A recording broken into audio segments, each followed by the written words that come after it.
To avoid being accused of favoritism, my mother forced me, despite my severe anemia, to participate in the school's group blood donation drive. After only 100 milliliters, my vision started going dark. I reached for the needle, trying to stop the procedure, but the young nurse immediately grabbed my wrist and pinned it down. Only 100 milliliters and you already want to quit. The other students all donated 400. She glanced at my pale face, her eyes full of disgust. Donating blood is something honorable. Selfish people like you, pretending to be sick just to get out of it, deserve to have double drawn as punishment. Nearby, my mother watched me coldly, disappointment written all over her face. Brianna Hayes, is this really how I raised you? Everyone else donated. Don't think you're special. You will finish these 400 milliliters today, even if it kills you. I gasped for air, my heartbeat pounding so violently it felt like my chest would explode. By the time they reached the third bag, my vision had completely blurred, and I collapsed heavily onto the floor. My soul slowly drifted upward as I looked at my mother with guilt in my eyes. I'm sorry, Mom, I really wasn't lying this time.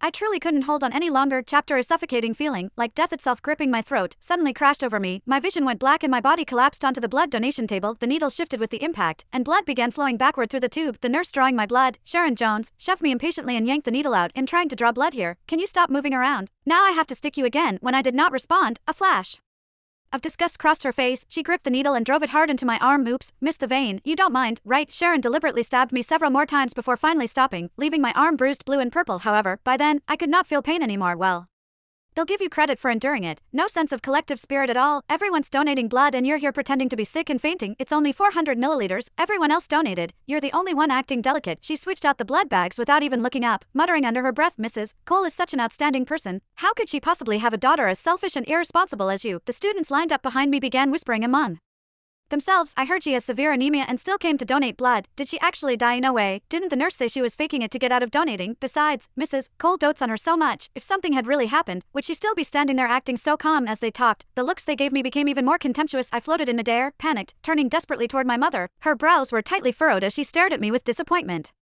and disgust. Brianna Hayes, stop pretending already. All your classmates are watching. Get up this instant. However, I remained motionless. Sharon paused, her hand still pressing against my arm, then sighed toward my mother. Mrs. Cole, if she refuses to cooperate like this, should we even continue drawing blood? We've only taken 100 milliliters so far. The other students all donated 400 and none of them made such a huge fuss. She even threatened me earlier, saying she's the director's daughter and demanded I record other students' donations under her name, otherwise she'd report me to the hospital. Maybe we should just forget about taking her blood this time. Instinctively, I tried to explain, however, no sound came out. My mother's face darkened. She suddenly drove her foot hard into my lower back. My body was already limp. The kick sent me crashing heavily onto the floor. You've truly disappointed me. Since when did you learn to bully people with your status? How did I end up raising a daughter like you?